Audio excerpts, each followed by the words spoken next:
నమస్తే, welcome to our channel. ప్రస్తుతం మనతో పాటు ఖమ్మం జిల్లా నేలకొండపల్లి మండల అధ్యక్షులు సుధాకర్ ఉన్నారు. ఒకసారి మాట్లాడదాం. మరి బీజేపీ ఇప్పుడు ఇక్కడ నడుస్తున్నటువంటి బై ఎలక్షన్స్లో బీజేపీ చెయ్యి ఎలా ఉండబోతుంది, వాళ్ళ అభ్యర్థి లంకల దీపక్ గెలవబోతున్నాడా లేదా, అసలు ఈ బీఆర్ఎస్ని బీజేపీని మొత్తంగా కలిపి కూడా ఒకే వీళ్ళు కుమ్మకై ప్రచారం చేస్తున్నారని చెప్పి కాంగ్రెస్ వీళ్ళపైన అన్ని కూడా అంటా ఉన్నారు. ఒకసారి మాట్లాడదాం. నమస్తే అన్న. నమస్తే అండి. ఇప్పుడు మరి కాంగ్రెస్ వాళ్ళు బీఆర్ఎస్ బీజేపీ కుమ్మకై వాళ్ళిద్దరు అంటే అసలు ఓట్లు రాని లంకల దీపక్ రెడ్డిని అక్కడ పెడితే మాగంటి సునీతకి అన్ని ఓట్లు పడతాయి అని చెప్పి ఈ కాంగ్రెస్ వాళ్ళు అంటా ఉన్నారు. ఏం చెప్తారు మీరు? మరి నాకు తెలిసి అయితే లంకల దీపక్ రెడ్డి గారు స్వచ్ఛందంగా గతంలో ఇక్కడ పోటీ చేసి ఓడిపోయారు. ఆ సానుభూతి ఉంది. దీపక్ రెడ్డి గారు అంటే మంచి అభిప్రాయం ఉంది. అదేవిధంగా గతంలో ఎమ్మెల్యేగా పనిచేసిన చనిపోయిండు. గతంలో మరి పనిచేసి ఉంటే ఇప్పుడు అంతా జనాల్లో పోయి బతిలాడాల్సిన అవసరం లేదు. ఇక్కడ ఖచ్చితంగా లంకల దీపక్ రెడ్డి గారు గెలుస్తారు. భారతీయ జనతా పార్టీ కార్యకర్తలు ఇక్కడ అన్ని డివిజన్లో మంచిగా పనిచేస్తున్నారు. అదేవిధంగా ప్రతి బూత్లో కూడా మన పార్టీ గుర్తు ఏదైతే ఉందో భారతీయ జనతా పార్టీ కమలంపు గుర్తు ప్రసారం చేస్తున్నారు. అన్ని డివిజన్లో కూడా భారతీయ జనతా పార్టీ ప్రజలు ఆలోచన చేస్తున్నారు. బీజేపీని గెలిపించాలనేది ఇక్కడ ప్రజల ఆలోచన. ఇక్కడ ఏదైతే రౌడీ షీటర్లు ఉన్నారో అదేవిధంగా వేరే రకంగా గతంలో 10 సంవత్సరాలు మాగంటి గోపీనాథ్ ఉన్నారు. వాళ్ళు మరి అతను అభివృద్ధి చేస్తే ఆయన భార్య సునాయాసనం గెలిచేది. అభివృద్ధి చేయలేదు. తర్వాత ఇతను రౌడీ షీటరు. అందుకనే ఈ ఏపీ బీజేపీని గెలిపించాలనేది. అంటే నా ప్రశ్న ఏంటంటే, ఇప్పుడు బీజేపీ అంటే గెలవాలని కాకుండా బీఆర్ఎస్ని గెలిపించాలని మాత్రమే ఇక్కడ పోటీ చేస్తుంది అంటున్నారు. ఒక మండల అధ్యక్షుడు మీరు ఏం చెప్తారు? లేదండి, ఖచ్చితంగా అలా ఏ పార్టీ బీజేపీ గెలవాలని బీజేపీ కూడా చెప్తే అవతల పార్టీ గెలవాలని బీజేపీకి ఆలోచన ఉండదు.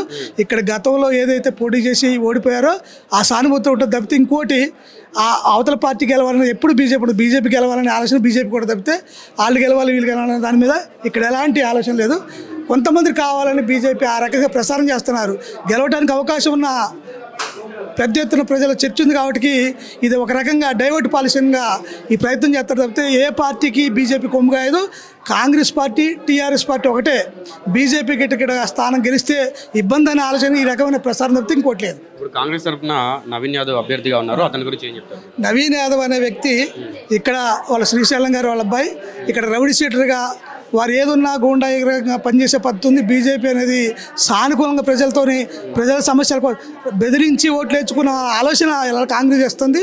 ఇది కరెక్ట్ కాదనేది బీజేపీ కార్యకర్తలుగా బీజేపీ మండల ప్రెసిడెంట్గా నేను చెప్తున్నా.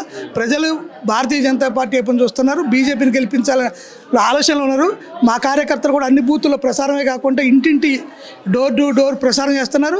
కరపత్రాలే కాకుండా ప్రజల్లో పెద్ద చర్చ నేను చాలా కూడల్లో ప్రయత్నం చూసా. ఇప్పుడు టీ స్టాల్ కాడ వేరే ఒక లాండ్రీ షాప్ కూడా అడిగా. బీజేపీ పెద్ద ఎత్తున చాప కింద నీరులాగా బీజేపీ ఇక్కడ పనిచేస్తుంది. ఆరుబాటు అంగు కాంగ్రెస్ పార్టీ టీఆర్ఎస్ చేస్తుంది. బీజేపీ పెద్ద ఎత్తున ప్రజల్లో చర్చ జరిగే ప్రయత్నం చేస్తుంది. బీజేపీ కార్యకర్తలు ఏదైతే మందు మాకు అలాంటివి లేకుండా సింపుల్గా వాళ్ళ పద్ధతులు వాళ్ళు ఏ డివిజన్లో చెబితే ఆ డివిజన్లో పనిచేస్తున్నారు.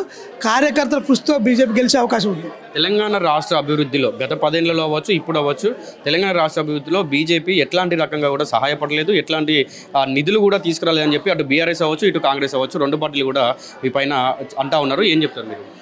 కేంద్ర ప్రభుత్వం ఇచ్చే నిధులు డైరెక్ట్గా రాష్ట్రంలో ఉన్న రాష్ట్ర ప్రభుత్వం కింద డైరెక్ట్ కేంద్ర ప్రభుత్వ పథకాలు మాకు ఉండదు కాబట్టి రాష్ట్రంలో ఎలాంటి మెట్రో కానీ అదేవిధంగా కేంద్రంలో ఉన్న ఉపాధి హామీ కానీ మన పట్టణంలో ఇలా 5 కేజీల బియ్యం 6 కేజీల బియ్యం ఇస్తున్న కేంద్ర ప్రభుత్వ పథకమే ప్రజలకు డైరెక్ట్గా ఇవ్వడానికి మాకు ఉండదు కాబట్టి రాష్ట్ర ప్రభుత్వం ద్వారా మేము ఇస్తాం కాబట్టి ఆ రాష్ట్ర ప్రభుత్వం డబ్బా కొట్టుకొని అలాంటి 6 కిలోల బియ్యం ఇస్తుందని చెప్తుంది తప్పితే ఆ బియ్యం కేంద్ర బియ్యం నుంచే వస్తున్నాయి.